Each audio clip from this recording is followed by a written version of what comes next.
guys, it's Amanda and Barron, and we are back again with Kicking Cancer Cares. Our sponsor for the second half is Marianne McNally. She is a residential real estate specialist with Next Home Realty Connection. So if you're looking to buy a home, sell a home, just not really sure where to start, she is your go-to girl. She will be happy to answer any of the questions that you guys have, and you can call her at 503-409-4389. And please continue to pray for her. She is going through her own battle still. Well, for those of you that are watching on YouTube, you will notice we now have headphones on. Yes. We got a caller during the commercial break. We did. And I'm excited for this caller because she called us from Northern Kentucky. Oh, well, welcome. Beth, welcome to the show. Thank you so much. So tell our listeners, your full name, exactly where you're at, so they can kind of get an idea of where you're at in Kentucky. Sure. So my name is Beth Brubaker, and I live in Alexandria, Kentucky, which is about 15 miles from the Ohio River, so about 15 miles south of Cincinnati, Ohio. In fact, don't you work in Ohio? I do not. Actually, I work in Fort Thomas, Kentucky. I'm a high school English and journalism teacher at Highlands High School. My husband, though, works right downtown, so he crosses the river almost every day. Yeah.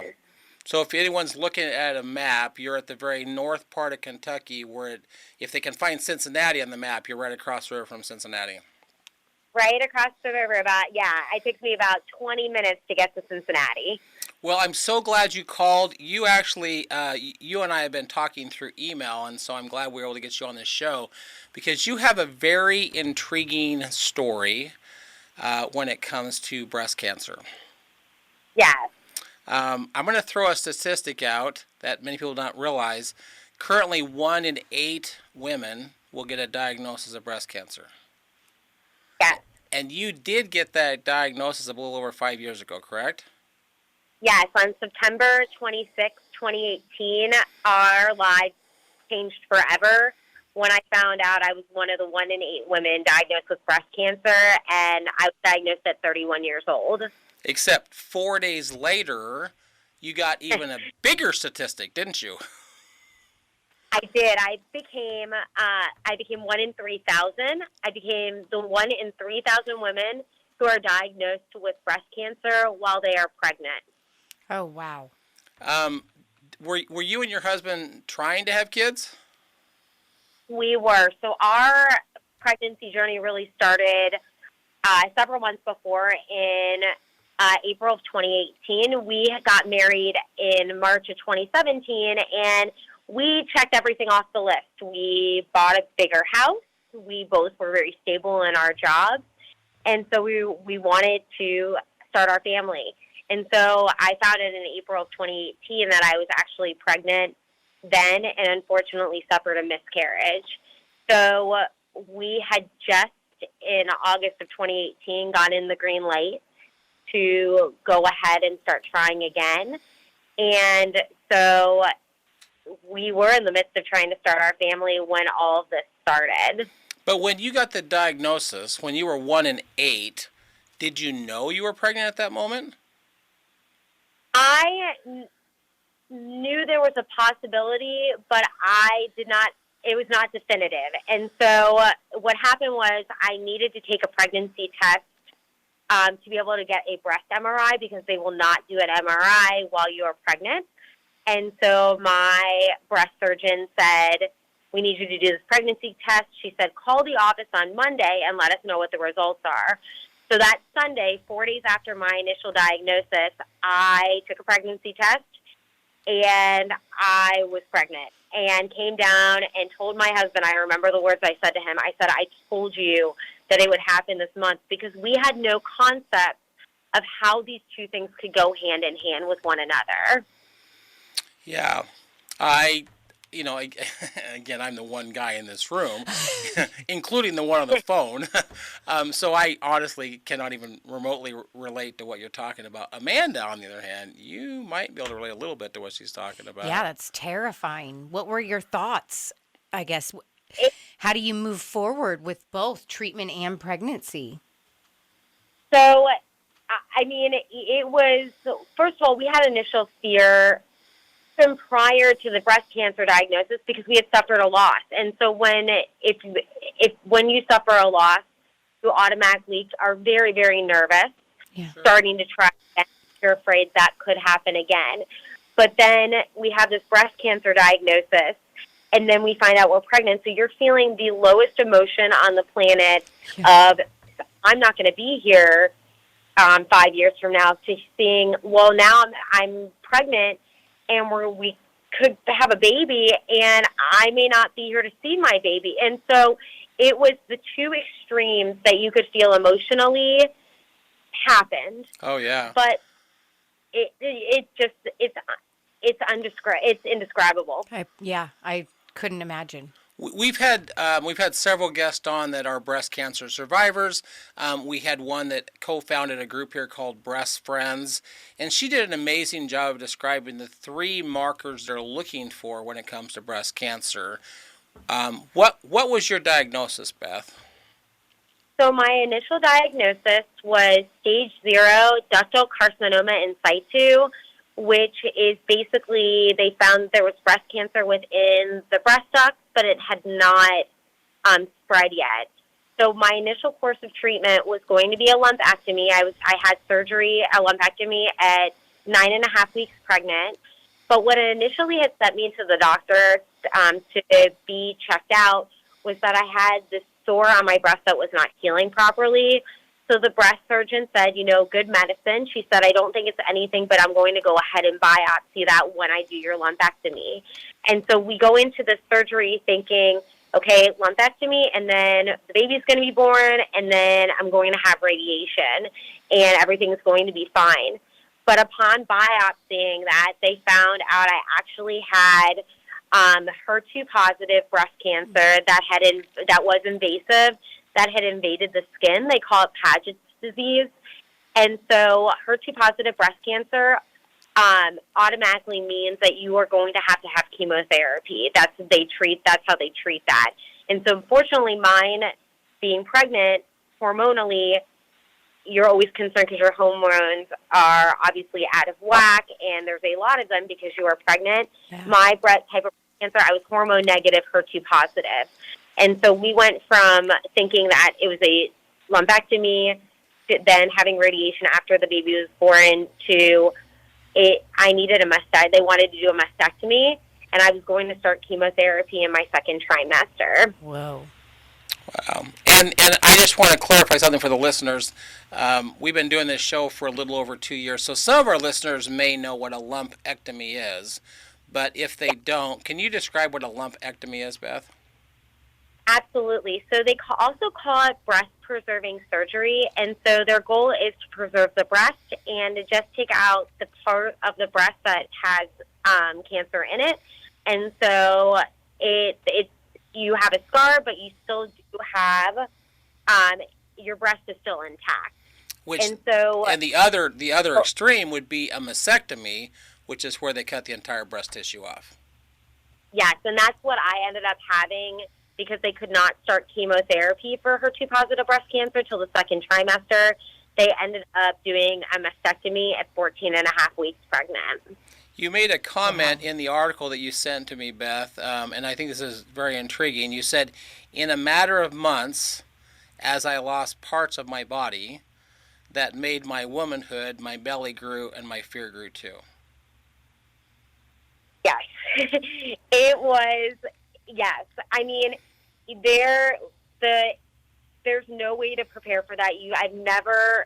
I had breast cancer at 31 years old, which is very young, but there are not very many people who have breast cancer while they're also going through their pregnancy. And so we fortunately had doctors here who had treated breast cancer patients who were pregnant, and we were in incredible hands. St. Elizabeth Healthcare is a phenomenal hospital in our area, but there's nothing that a doctor can say to you. They can say all of these things are not going to impact your baby, but there's always that small part of you saying, well, what if it does? Oh, right. And I felt like you were sitting on the entire time. Yeah. The other thing that you wrote for me is you had, in those 9 months, you had 2 surgeries and 6 rounds of chemotherapy. but at the end, you heard 3 words. She is out. Uh, And yeah, I'm gonna start. your Yeah, baby was born. and she was, and so I did. Harper and I, her name's Harper, did 4 rounds of adriamycin and Cytoxin together, and 2 rounds of Taxol, and took a month break. And I had a very typical vaginal delivery. Honestly, without cancer, my pregnancy was pretty unremarkable. And she was healthy. She was a little bit small. They say that sometimes babies who have been exposed to chemotherapy tend to be a little bit smaller at birth. But she was 5 pounds, came into the world at 5 pounds, 4 ounces, 18 and a half inches long, screaming her lungs out. And she was absolutely perfect and beautiful. And we just felt just a wash of relief in that moment that we had spent 9 months worrying and worrying and worrying.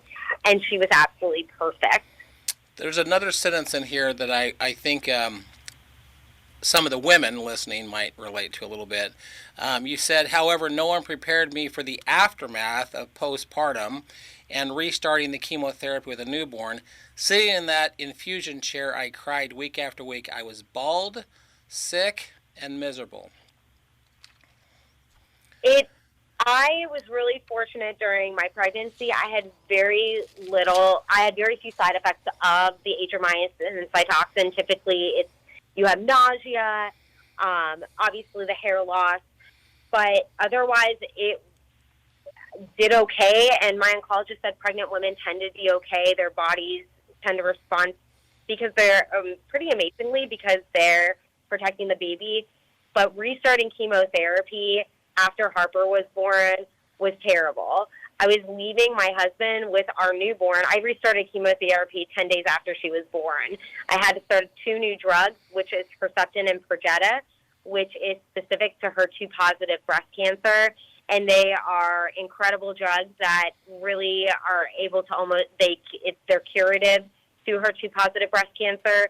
But I still have a sense of guilt that I felt like I was very removed from that newborn stage because I felt so terribly having to restart all these horrific drugs that there was almost a sense of loss of being able to enjoy that time with my newborn because we were going through all that. Well, I want to, and I just commend you so much for everything that you've gone through, Beth. It's unreal what you went through during your pregnancy with just dealing with a pregnancy all on its own. My pregnancy in particular was really difficult. So then adding all of those other things, your emotions, everything, all those medications, it's remarkable that it wasn't as difficult. I mean, at least you're making it seem like it wasn't as bad. But you're right, our bodies are remarkable, especially during pregnancy. Well, something really fun happened for you that kind of was a much lighter situation after the baby was born. And I just want to read what you wrote for me. You said, fortunately, I had 2 of my biggest supporters, my nurse navigator and my lifetime Patty, and my best friend from high school, Maria, who helped you through all that. And then you got an email with some very unexpected news. Can you tell us about that, Beth? Yeah, so I ended up getting an email from an organization based in Cincinnati, but they have chapters all over the country. It's called the Karen Wellington Foundation for Women Living with Breast Cancer. And their goal is to put fun back on the calendars of women living with breast cancer. And so what I was gifted was a spa day here in Cincinnati. And so 23 days after finishing chemotherapy, I finished chemotherapy on August 1st of 2019. I was able to sit in a pedicure chair instead of a chemotherapy chair. And I got to spend time with my best friend, just laughing and finally feeling like a normal human being. And I said that that moment and being able to do that gave me some of my dignity back and made me feel beautiful for the first time in several months. And so that I felt like was a tremendous turning point in my journey that I was able to really get some of my strength back and to really be able to show Harper that we can do hard things and things that are challenging. And it's I'm so excited to be able to draw attention to the organization because what they do for women is unbelievable. They've sent women to Hawaii. They've sent women to concerts. They've done zoo passes locally. They send boxes, like care boxes, to women all over the country. And so that spa day was tremendous for me because I still had to do radiation after that, but it was huge. Yeah. And I like what you wrote here, Beth. You said, for 10 months, I had not thought of anything except cancer and being a mom. Now I had something else to look forward to, something fun. 23 days after chemo, you sat in a different chair, a pedicure chair. Instead of tears, I shared laughs with my best friend. Mm-hmm. I was still bald, still sick, but I did not feel miserable. I felt beautiful. It's amazing what some self-care can do. It was awesome. Well, let's jump forward a few years. I know a magic marker for most people in the cancer world is that 5-year mark. How old's Harper now? Harper just turned 5 on May 21st. Oh, wow. So you had just passed the 5-year mark. Yes, I passed the 5-year mark on September 26th of 23, and so my last treatment was also Harper's first birthday, so we celebrate May 21st as the end of my treatments. I've been out of treatment for 4 years, and we celebrated Harper's fifth birthday the same day. And so May 21st has incredible significance for our family. Nice. Big time. That's so awesome. How's Harper doing, by the way? She is awesome. Spoken like a true mom. Oh, yeah. She's incredible. And obviously I'm partial, but she's incredibly intelligent. She loves books. She takes dance classes. She is getting ready to go to kindergarten in the fall. And if you met her, you would never know what that little girl went through with her mama. She is sassy and funny and witty, and we count our blessings every day that she is here. And for us, I remember pulling over after getting the news that my cancer actually was invasive after that lumpectomy, and talking to the nurse and just bawling because I said, I'm not going to be able to see my daughter go to kindergarten. And I just attended her preschool graduation last week, and I'm going to get to see her walk through the doors of her elementary school in August. And so we feel so grateful that I'm here to be able to see that. Are there any signs of side effects for Harper? That's what I was just going to ask. Yeah. There is an incredible maternal fetal medicine specialist named Elise Cardonic. She works in New Jersey, and they did a study probably 5 years ago, just looking at children who had been exposed to chemotherapy, and the only thing that they could find that seemed to be at a higher occurrence is that they need glasses. But my daughter does wear glasses, but my husband side of the family also has horrific eyesight, so we don't know if it was being exposed to chemotherapy or just really bad genetics. Yeah, right. Could be the one. Well, there's one more piece of your story, and I was doing some digging. I could actually find this piece of your story on Amazon at Barnes & Noble, and you have a book. Does she really? You have a book, right? I do. So my husband, our book is called 25 Months, and it really started 3 years ago when my husband Jason and I realized that at some point Harper was going to start asking us questions. Mommy, why did you not have any hair? Why she's asked about scars before. And so we felt like we needed to write this down for her so Harper had a record of her story. But then we also felt like, well, we felt very isolated as a couple when I was first diagnosed, because there aren't a lot of people who are diagnosed young, and also there are even less people who are diagnosed while they are pregnant. Mm-hmm. And so we felt like if we could help somebody by writing our story and being incredibly open about it, that it was important to do so. So our story 25 months starts actually in April of 2018 when we suffered our miscarriage, and it goes all the way to May of 2020 on Harper's first birthday and my last cancer treatment. And the response has been absolutely incredible.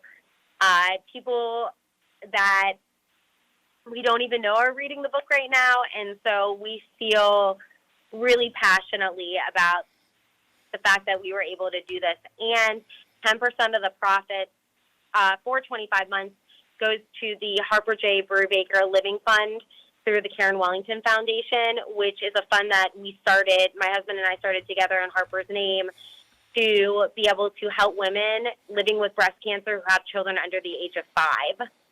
That's awesome. That is. I now know a book that I'm going to go buy on Amazon. Right. It's interesting what you just said, Beth, because it was a little over almost 7 years ago now. My sister, who has battled through breast cancer, all of her markers looked really good, but she was in her 50s, and she came to visit me here in Oregon, and I just wanted to do something to support her. We went and did this obstacle course race. It's called the Warrior Dash, and that was the catalyst for what is now Kicking Cancer. Mm-hmm. And along the way, we thought, well, maybe we could provide some hope for people. Well, you are one more story of hope. Yeah. But then a couple of years ago, Amanda and I met, and we had this idea for a radio show. I will tell you, we have over 3,200 downloads in 43 nations. We have a YouTube channel now. You just go to Kicking Cancer Productions. So I hope what you had to go through, what you bravely endured, and your daughter will provide hope to other women, because like you said, 31's a pretty young age to get a diagnosis. Yeah. Yeah, well, thank you so much for having me and allowing me to tell a little bit of our journey. And I really hope somebody listening out there that this shows you that even in the midst of a really challenging time right now, there is light and there is hope. And on your YouTube channel, I know you'll be able to see pictures of our daughter, and she's such a symbol of that there is light after a breast cancer diagnosis. Yeah. She is living proof of that. Well, I know that I was able to send you a couple of our Kicking Cancer shirts, and this is not just a soft pink. This is a big, bold Kick Cancer in the Butt pink. We got about 2 minutes left, Beth. For the ladies out there that are in their early 30s, what advice would you give to them? I would definitely say I think it's really easy for us when we were younger to think that we are invincible, and that breast cancer is an older lady disease. It doesn't happen. If I don't have family history, I don't need to go to the doctor if something doesn't look right. But I want to make sure you need to be doing a self-breast exam every single month. We call it Feel It on the First. And you need to, if anything looks off, to go immediately talk to your primary care or your OBGYN. My breast cancer was not a lump. It was a sore. And my oncologist said, 6 months could have been a big difference from what we're doing now to what it could have been. And so just to be very vigilant, I know now that the recommendation is that women can start mammograms at age 40. A lot of times, if you have dense breast tissue, they'll also do an ultrasound. So make sure you are being an advocate for yourself. If you think something is wrong and you're not happy with the answer that you're getting, go find a different doctor. Mm-hmm. Because younger women more and more are being diagnosed early because of women taking their health seriously. Yeah. I'm glad that you said what you just said. If you're not happy with the answer, find a new doctor. Yeah. The other advice I would give to younger women, now that we have phones that are 5G, they're actually emitting more radiation than other phones, and that area between your bra and your breast is not a pocket. Yeah. don't put your phone in there because that radiation is directly on your breast tissue. Mm-hmm. That would be, from a guy's point of view, that's my one piece of advice. Okay. Perfect. Well, thank you so much, Beth. I appreciate you calling in and sharing your story with us. Again, thank you guys so much for having me, and thank you for what you guys are doing through the radio show, through the Kicking Cancer Cares website, through the YouTube station. I mean, to be able to have those resources for people living with cancer, it's tremendous. It is. Well, we appreciate you calling in, Beth. Thank you so much. Thank you, guys. Mm-hmm. I'm going to give a huge shout out to our sponsor for this second half, and that's Marianne McNally. She is a residential specialist with, she's a residential real estate specialist with Next Home Realty Connection. So if you're looking to buy a home, sell a home, she's your go-to girl. And she's also going through her own battle with breast cancer and I believe on treatment number 9. Treatment number 9. So please keep her in your prayers. And if you're looking to buy a home or sell a home, call her at 503-409-4389. And we'll be back next week as the movement continues.